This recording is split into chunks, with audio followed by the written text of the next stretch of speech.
Voilà, ce soir, nous parlons de la commercialisation du cajou. Nous recevons pour vous Herman Abiona. Herman Abiona, bonsoir. Bonsoir. Vous êtes membre du Conseil national des exportateurs de cajou. Donc, avec vous, on s'intéresse à cette commercialisation-là. Déjà, nous, on s'intéresse à cette campagne qui a précédé, puisqu'on est à la veille du lancement d'une nouvelle campagne. C'est peut-être le moment, que dis-je, c'est le moment de faire le point de la campagne qui a précédé. Dites-nous un peu pour vous, la campagne de 2018, est-ce qu'il y a eu des progrès en termes d'exportation du cajou? Merci beaucoup, Bello. La campagne de commercialisation 2018 s'est passée assez particulièrement parce que toutes les familles d'acteurs exerçant dans la filière Nakado Bénin ont connu une situation assez particulière. Je veux parler du Conseil national des transformateurs de cajou, du Conseil national des exportateurs de cajou, la Fédération nationale des producteurs et la Fédération nationale des acheteurs professionnels.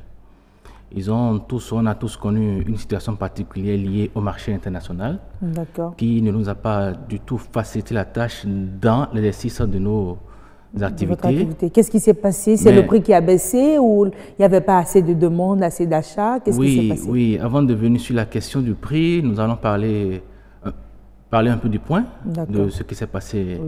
L'année passée, le tonnage espéré était au rendez-vous, pratiquement, et au niveau de l'exportation, quel tonnage? On était à 130 000 tonnes environ. 130 000 tonnes. 130 000 tonnes environ, non compris les petites quantités qui sont parties du pays par voie terrestre qu'on n'a pas maîtrisé. D'accord. Et l'exportation a fait environ 104 000 tonnes.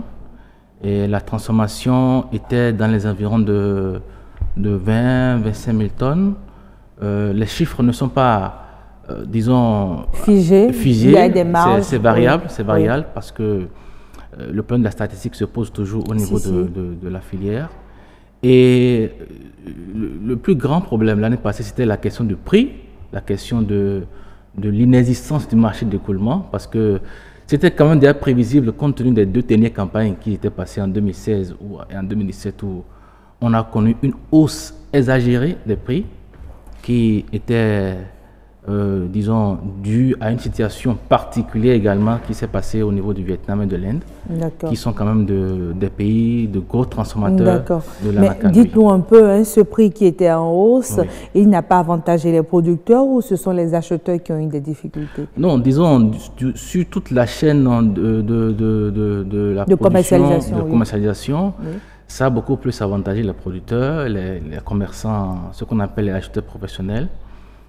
Peut-être également les exportateurs, mais ceux qui ont beaucoup plus du mal à s'approvisionner dans le temps pour faire fonctionner réellement leur usine, c'était les transformateurs, parce que plus le prix monte, plus ils ont des difficultés à s'approvisionner et donc les marges en termes de transformation ne sont pas assez élevées, si bien qu'il y a d'autres alternatives que ces unités trouvent pour quand même tenir l'usine. Voilà. Ce qui est sûr quand on parle de 130 000 tonnes en termes de tonnage et qu'on n'a que 24 000 tonnes qui sont transformées sur le territoire national, on se rend compte que le gros lot de ce que nous produisons en termes de cajou va encore à l'extérieur. Bien sûr, bien sûr. Il faut dire que depuis la nouvelle dynamique que le gouvernement a insufflée au niveau du ministère de l'Agriculture, il y a de nouvelles restructurations avec de nouveaux objectifs qui tendent à encourager la production pour 300 000 tonnes d'ici 2021 et,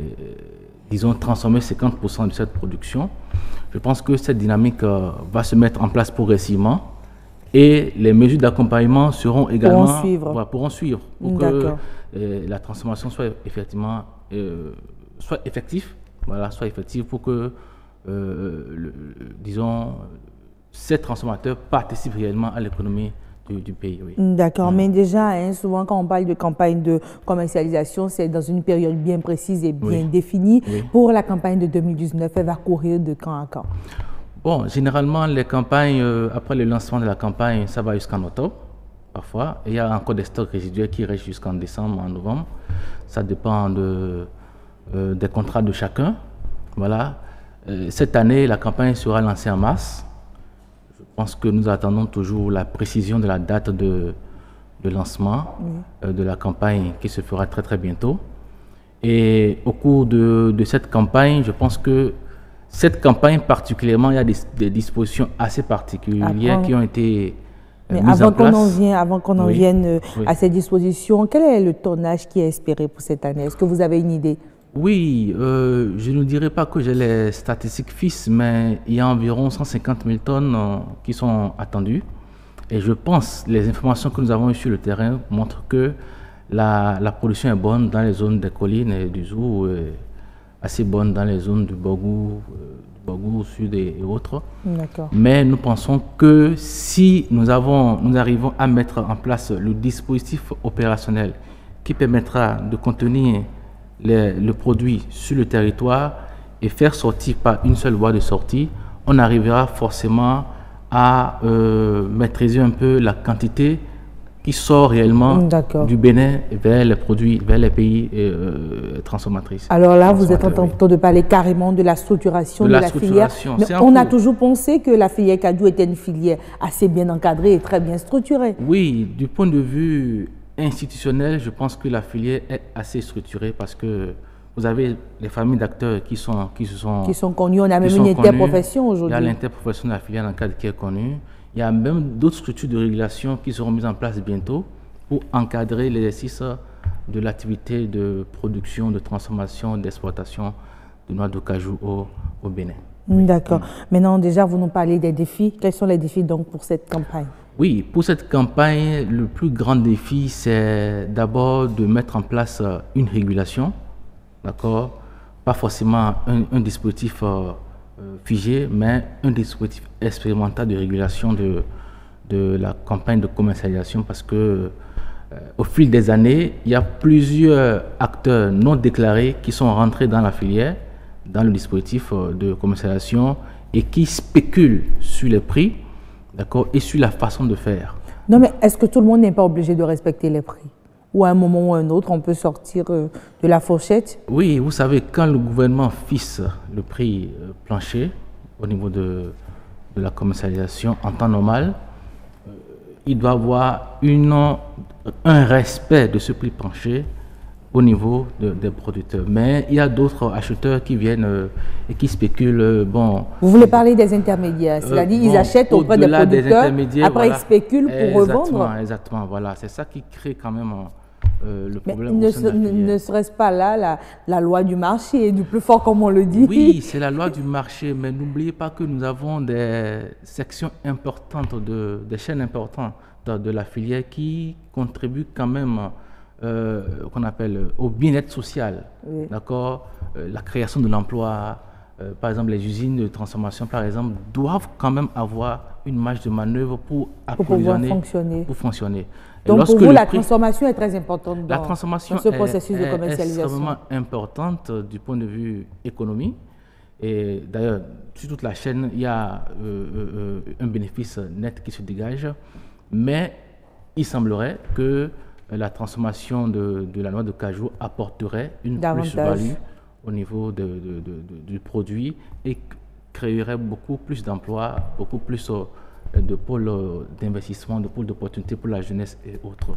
Alors, on n'exclut pas l'importance de l'exportation également, qui, dans la chaîne d'activité qui est exercée, de l'achat jusqu'à l'embarquement des produits, il y a un certain nombre d'emplois qui est créé et qui permet quand même à la jeunesse de trouver de quoi faire durant cette période. D'accord. Beaucoup d'acteurs de la filière, justement, se plaignent des intermédiaires. Pour eux, les intermédiaires au niveau du secteur sont encore la plaie de ce secteur. Est-ce que pour vous, c'est vrai?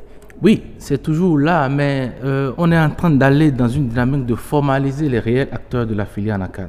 Je pense que l'interprofession a commencé une activité dans ce sens. Donc on aura bientôt plus d'intermédiaires? Oh, non, pas forcément. On va les mettre dans le secteur. Chacun dans ses responsabilités. Si vous voulez être acheteur professionnel, restez acheteur professionnel. Si vous voulez être exportateur, restez exportateur. Il y a d'autres qu'on appelle d'autres besoins, d'accord, d'autres services que ces intermédiaires qui sont là peuvent fournir pour quand même donner une structuration à la filière. Et je profite de l'occasion pour faire un appel à tous ceux qui veulent intervenir de façon individuelle ou collective dans la filière NACAN cette année de faire beaucoup attention parce que l'interprofession est assez claire cette année sur la régulation, sur le respect des règles en matière de commercialisation. Si vous voulez faire de l'achat sur le terrain, contactez la FENAPAT, la Fédération nationale des acheteurs de fruits tropicaux, qui vont vous donner une carte, d'accord, pour aller faire les opérations sur le terrain. Si vous voulez faire de l'exportation, venez au niveau du Conseil national. Si vous voulez, vous avez un projet d'investissement dans la transformation des noix de cajou, allez au niveau du Conseil national. Donc pour vous aujourd'hui, il faut privilégier le circuit formel. Il faut privilégier le circuit formel, ça nous sécurise nous tous. Et actuellement, ça même permettra même aux institutions financières qui ont fait assez de pertes l'année passée dans la filière, ça leur permettra de leur donner beaucoup plus de garanties, même si ce n'est pas grand-chose, à quand même faire confiance à ces acteurs qui veulent intervenir dans la filière. Merci Amon Abionan. Nous rappelons que vous êtes membre du Conseil national des exportateurs de cajou Connect. C'était un plaisir de vous avoir sur ce plateau.